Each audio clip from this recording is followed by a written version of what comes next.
Wake up, Daddy's home. So if we don't do our jobs. What is your job exactly besides making balloon animals? Doth mother know you weareth her drapes? Big man in a suit of armor. Take that off. What are you? Genius, billionaire, playboy, philanthropist. There are lots of terms we can use to describe Tony Stark. However, the two words that we'll forever remember him as are Iron Man. I'm sorry, Earth is closed today. You better pack it up and get out of here. So today, I'm giving you the top 25 Iron Man flexes in the movies. Guys, stop. We gotta talk this through. It's good talk. Now, I'm not the kind of guy who likes interventions, but if the man hosting them is Tony Stark, then I'm all for it. Of course, it also depends on whether I'm an evil soldier working for Hydra as well. In this case, Iron Man teaches a whole bunch of them why it's necessary to talk things out before just shooting like morons. No, seriously, did those guys really think some measly bullets were going to work on an Iron Man suit? Anyway, the primary appeal of this moment is Stark's composure and the way he took them down when it was his turn to return the favour. You know, I keep saying that Age of Ultron should have earned a lot more than it did in its theatrical run, but then I remember that it already made over $1.4 billion at the box office. Maybe I got too carried away by Iron Man's lifestyle.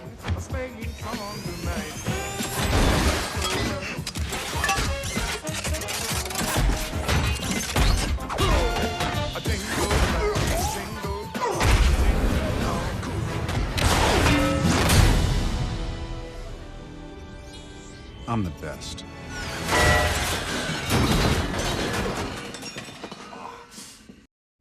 We have orders. We should follow them. Following's not really my style. And you're all about style, aren't you? Of the people in this room, which one is A, wearing a spangly outfit, and B, not of use? We all know how much Iron Man loves to violate Captain America, so take this as a hint that you're going to see a lot of similar entries as the list progresses. These two icons began their banter right from the first Avengers movie, and oh boy, it was a sight to behold. We're all familiar with the more viral exchanges between both of these characters. Ow! Hey! Nothing? Are you nuts? Sure, Sam. Is everything a joke to you? Funny things are. But I want to bring your attention to the time where Tony roasted Steve Rogers with point number A and point number B. I can still understand the line where he mocks Steve's spandex suit, but to straight up call the man useless after, that was a grade A flex that only a man as arrogant as Tony could pull off. I'm surprised nobody ever tried making him a Sigma male icon the same way we've got Patrick Bateman all over TikTok and Instagram. That's the guy my dad never shut up about. Wondering if they shouldn't have kept him on ice. You must have heard of the saying, women want him and men want to be him. While this might have started with the James Bond books, the line's very much applicable to Mr. Stark. Of course, he's got enough money to be a sugar daddy to an entire country, but he also has a unique sense of charisma that also works in his favour. You can read Latin or you can write Latin, but you can't speak Latin. Because she modeled in Tokyo.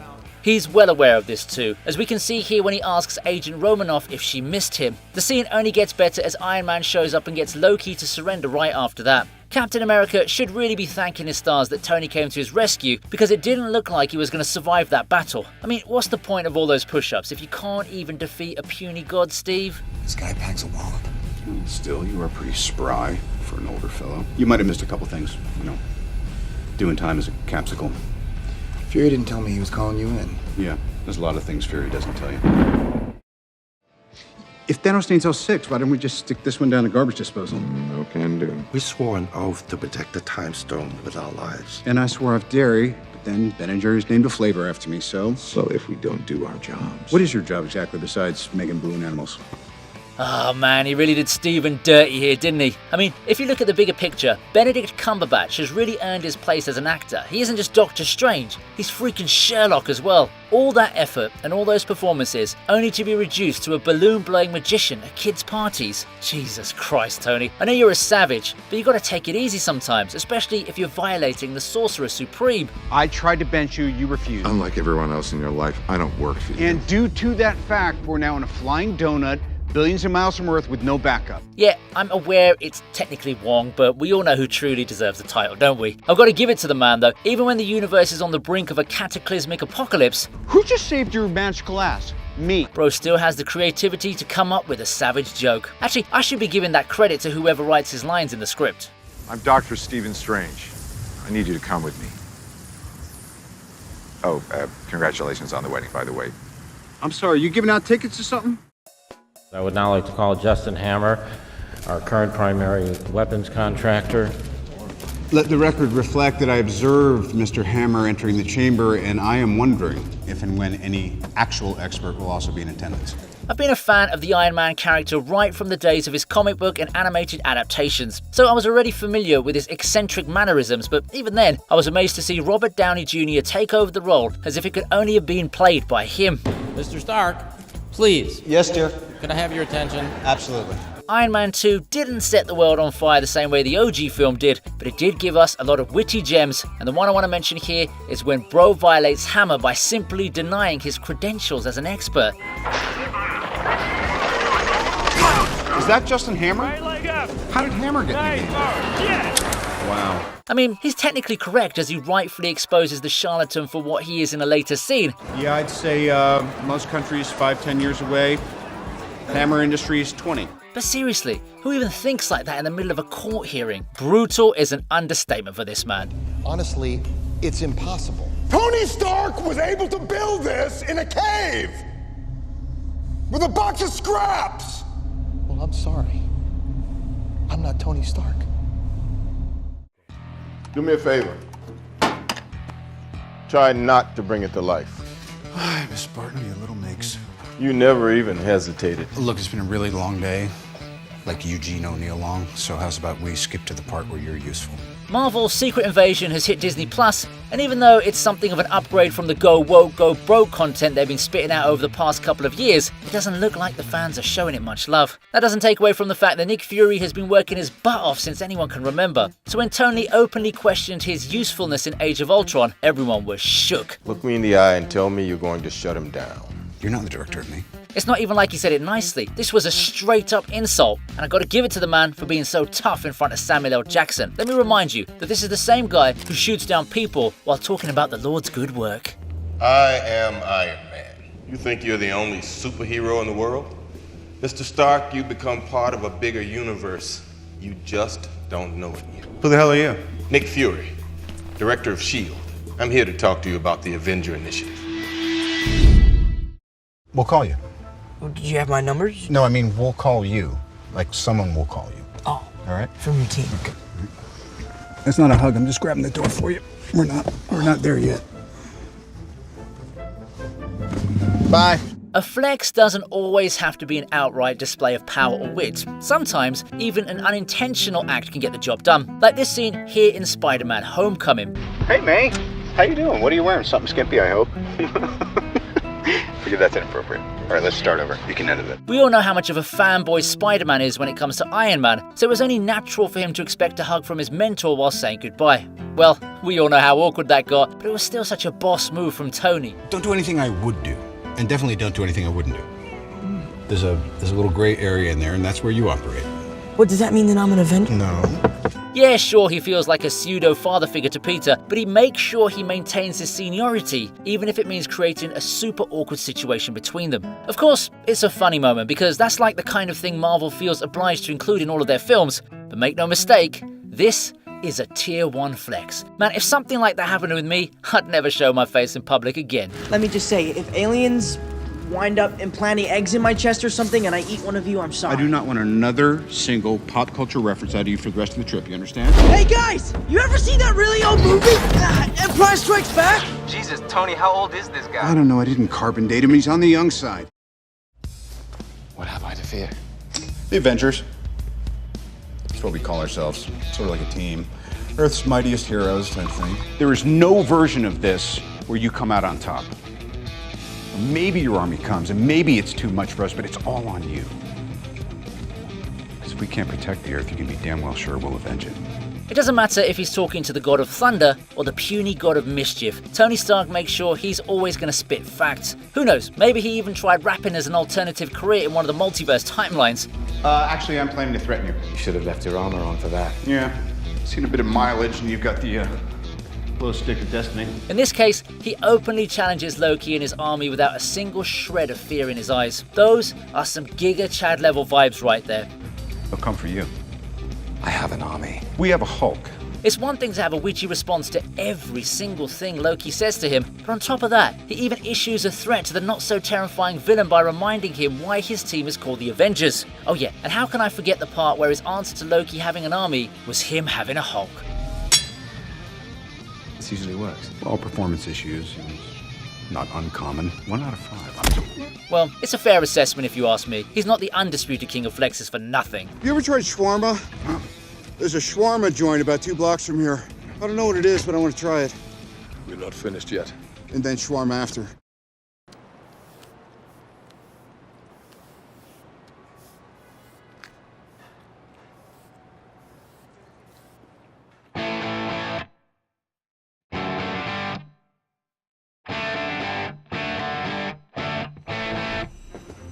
Lab's all set up, boss. Oh, actually, he's the boss. I just pay for everything and design everything and make everyone look cooler. Did say there'll be some more Captain America roasts coming your way, so here's another one of them. I'll give Tony some credit here for being nice because he actually mocks his buddy with a compliment. Shit! Language. Wait a second. No one else is going to deal with the fact that Cap just said language? I always like this kind of talk because it makes the King of Sass come across as classy without having to try too hard. Like we all know Stark Industries is funding the Avengers, but even then, our man manages to make a joke out of it while using sarcastic humility. Also, for him to call Steve the boss while tooting his own horn was somewhat wholesome if you ask me. It's actually the other way around when you look at it in real life. It's always the dudes who pay for everything that take up the title of boss without really possessing the competency to deserve it. You know, the question I get asked most often is, Tony, how do you go to the bathroom in the suit? Just like that. You just keep the suit. I know, it has a filtration system. You could drink that water.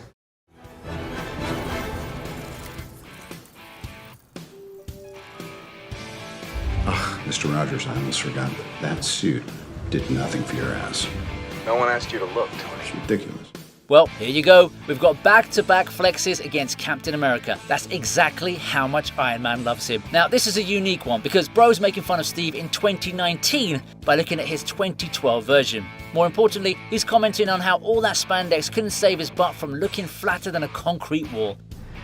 That is America's ass.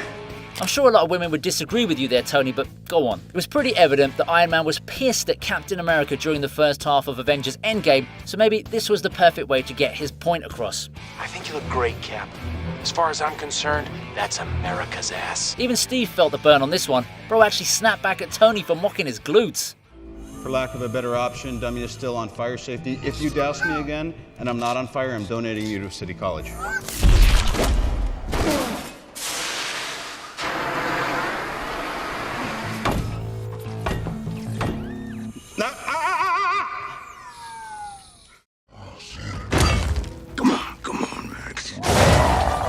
Where's your gun?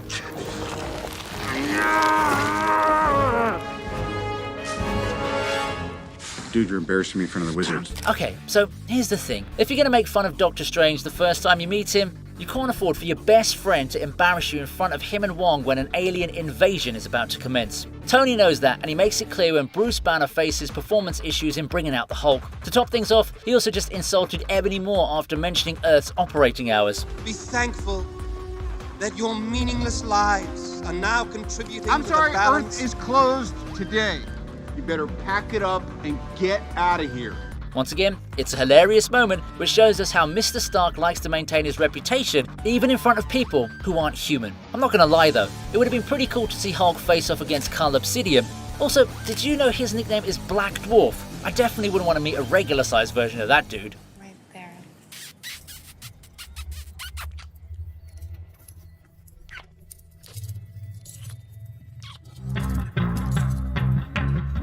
Something that...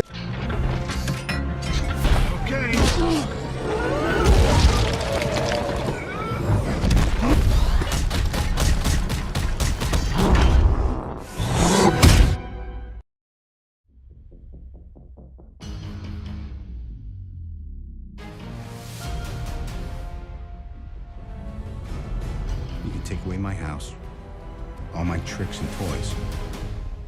One thing you can't take away? I am Iron Man.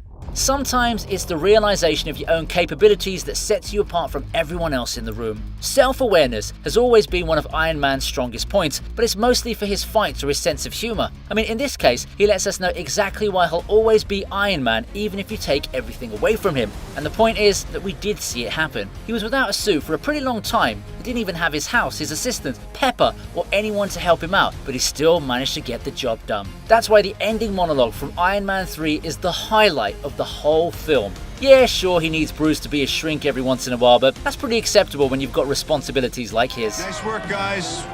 Excellent. Good team effort all around. Go us.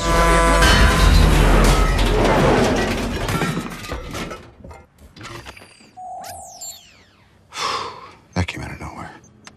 Wow. Which leads us to believe at this juncture we'd only like to use you as a consultant.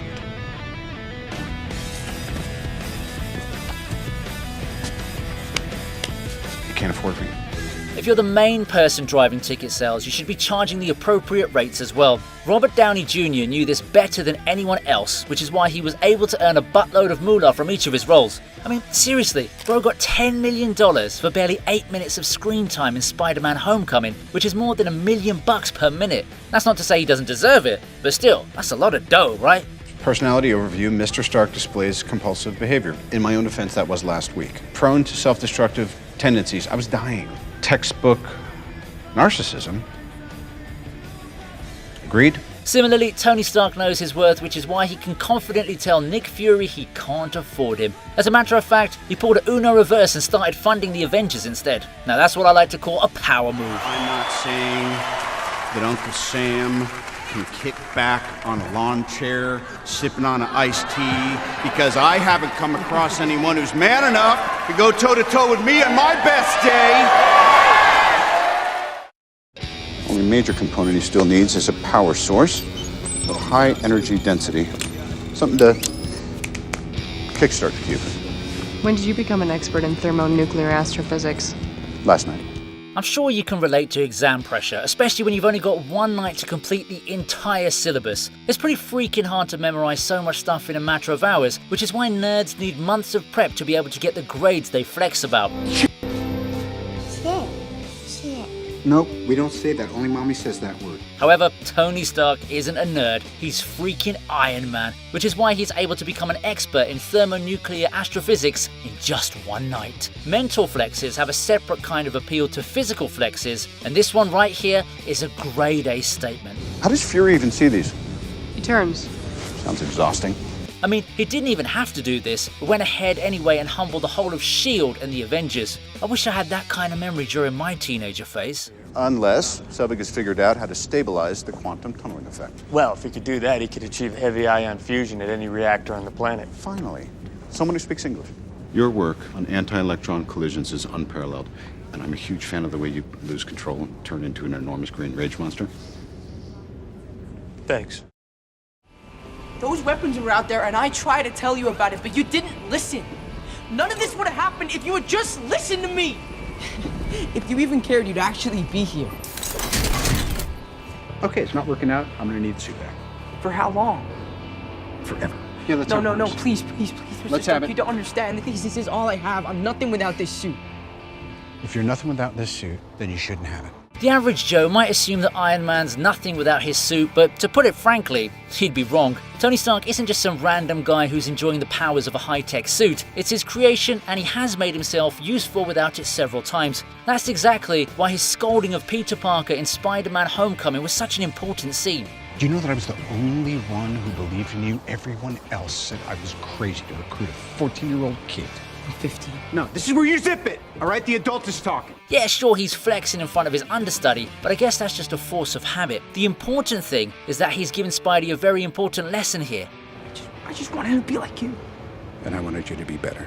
His identity shouldn't be limited to his suit. This makes a lot of sense, not just from a philosophical standpoint, but also from a self-realization perspective. I swear this man could start his own religion if he wanted to. Goldstein. Yes, Mr. Stark. Give me a fat beat to beat my buddy's ass. I told you to shut it down.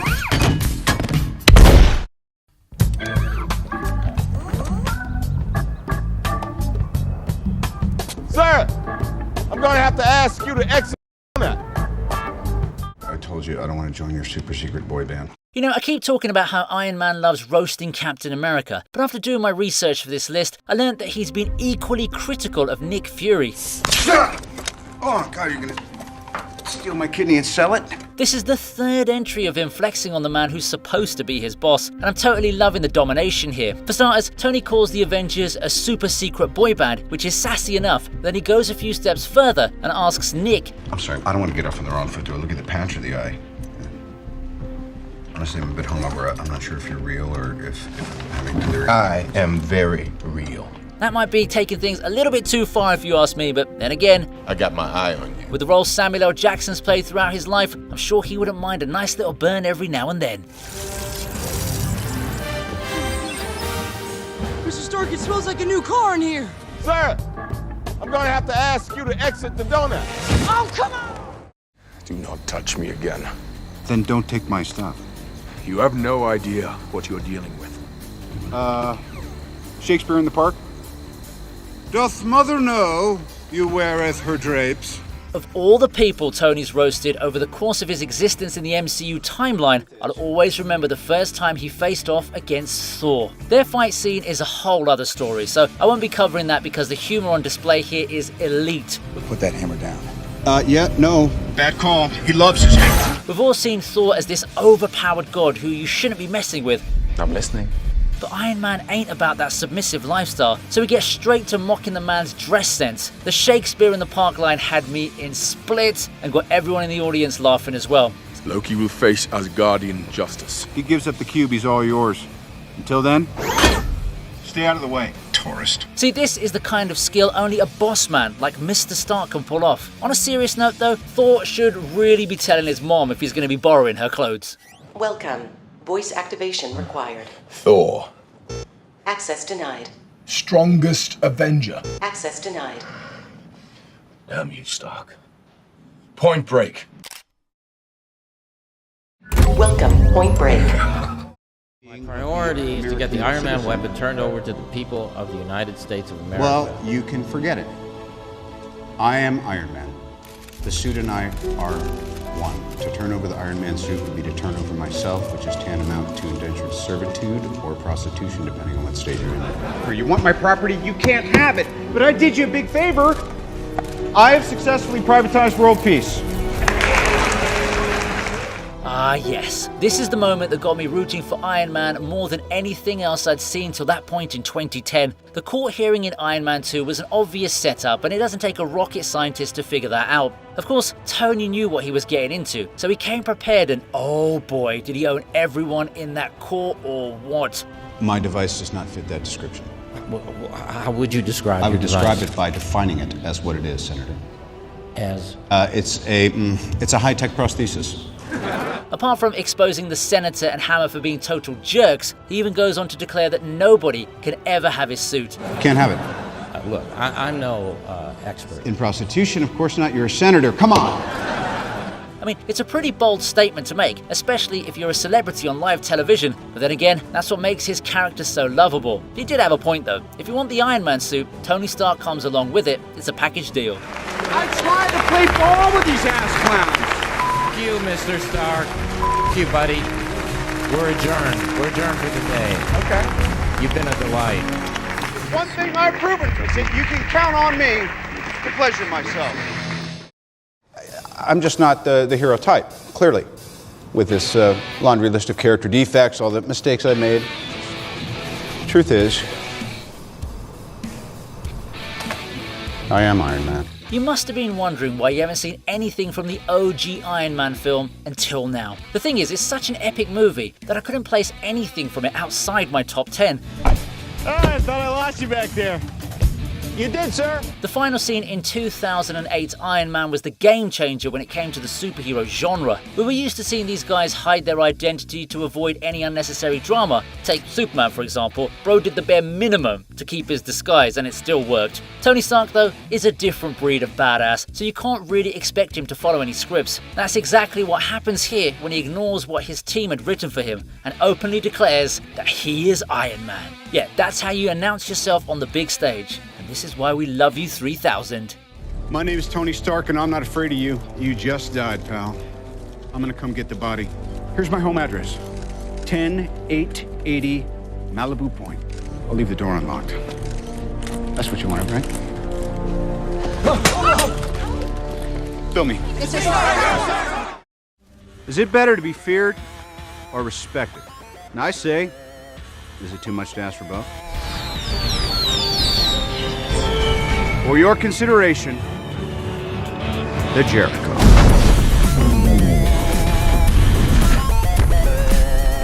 See, I'm making up for the lack of entries from this film now. The Jericho missile scene cemented the kind of person Tony Stark's meant to be, and it comes straight from the horse's mouth. He ain't about being sneaky or shady about his intentions. Bro straight up admits that he wants to be feared and respected. It's not too far off from his current situation anyway, because damn, just look at that shot. It's a perfect summary of his character, because he's not the type of guy to settle for one when he can have both. Also, if you can strike a pose like that in front of a massive explosion, people can't help but respect you. I'll be throwing one of these in with every purchase of 500 million or more.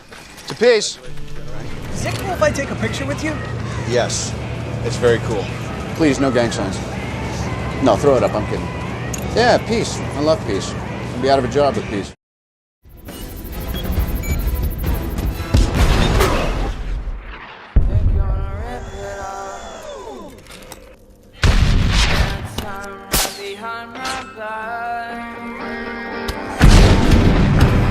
Well, that's a hat-trick of entries from the OG flick, and honestly speaking, are you really surprised? We're in top 5 territory after all now, aren't we? Tony's first fight scene using the Mark II suit will probably go down in history as a defining moment when it comes to modern action sequences. His attack on the terrorists is an outright mark of dominance, and it shows in the way he took them all out without even flinching. Normally, a superhero would think twice before firing lethal shots, but Tony was too deep into his anti-hero arc to give a damn. It's no secret that my personal highlight from here is when he walks away from the tank after blowing it up. It was so badass, and all I could think about when I first saw it was Wolverine's equally badass chopper explosion scene. Now that's a crossover anyone would pay big bucks to witness. I seriously hope someone from Disney's watching these videos.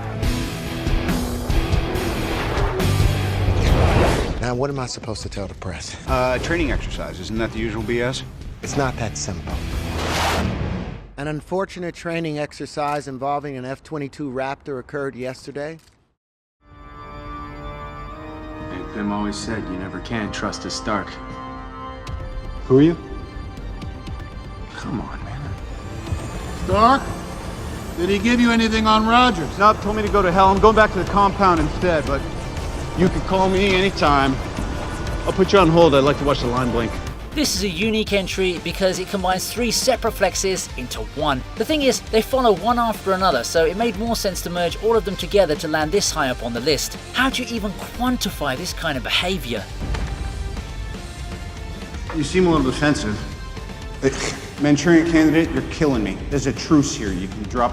First, he blatantly refuses to acknowledge Ant-Man as a superhero, then he indirectly tells General Ross he doesn't like taking his calls, and to put some icing on the cake, he gives us that epic suit-up scene from inside his chopper. Sheesh, that's a serious overdose of sass. On a serious note though, the scene perfectly captured the various moods of Tony Stark: savage, witty, and conflicted. I hope the Russo brothers played it out this way intentionally, because the sequence adds great context to his character in addition to moving the plot forward. Sometimes I want to punch you in your perfect teeth. But I don't want to see you gone. We need you, Cap.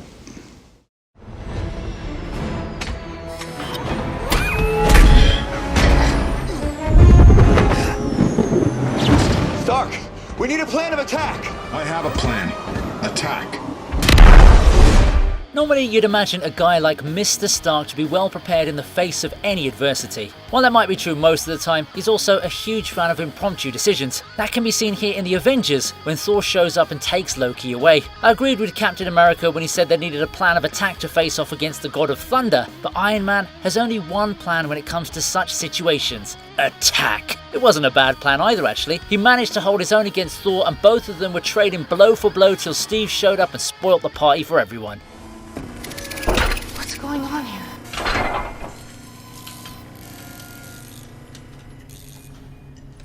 Let's face it, this is not the worst thing you've caught me doing. Big man in a suit of armor. Take that off, what are you? Genius, billionaire, playboy, philanthropist. You're not the guy to make the sacrifice play, to lay down on a wire and let the other guy crawl over you. I think I would just cut the wire. Now I hinted at this right at the beginning of the video, and here it is landing at number 2 on my list. I'm not a fan of people who like to act all high and mighty in front of you, and as much as I love Captain America, I was definitely annoyed with him in this scene. Why shouldn't the guy let off a little steam? You know damn well why. Back off. Oh, I'm starting to want you to make me. Luckily, Tony knew how to put him in his place with an iconic line that's still echoing through our social media algorithms. You know, you may not be a threat, but you better stop pretending to be a hero. A hero? Like you? You're a laboratory experiment, Rogers. Everything special about you came out of a bottle. See, it's not just about being a genius, billionaire, playboy, philanthropist. It's also about having the confidence to give it back to those who think they're in a position of moral superiority. On top of that, the way he came up with that response so quickly kind of made me wonder if he was waiting for a chance to deliver that line. Needless to say, everyone was impressed. But what's the use of having and owning a race car competition if you don't drive it?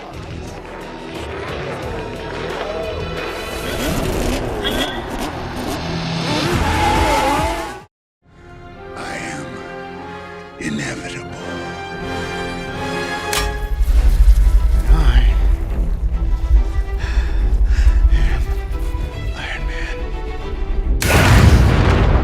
Okay, it's time to bring out the tissues, everyone. I saved the best for last, but it also happens to be the most emotional one of all of them. This really was a full circle moment, not just for Tony, but for us too. I mean, we all grew up with Iron Man as a role model, and to see him exit the Marvel Universe on such an epic high was satisfying as well as tear-jerking. This was the same man who used his wit and humour to stifle his inner conflict, but when push came to shove, he stood tall in front of a force that could end the entire universe. Yes, that final snap wasn't just a reset button to fix the mess Thanos had created, it was a celebration of the character that we all came to know and love as Tony Stark. Take a bow, Robert Downey Jr. You carried the weight and expectations of fans, studios, directors, and God knows how many other people for a whole decade. At the end of it all, we can all proudly say that you and only you are Iron Man. Now, if you don't mind, I'm gonna go cry in a corner. We're gonna be okay. You can rest now. What is and always will be my greatest creation is you.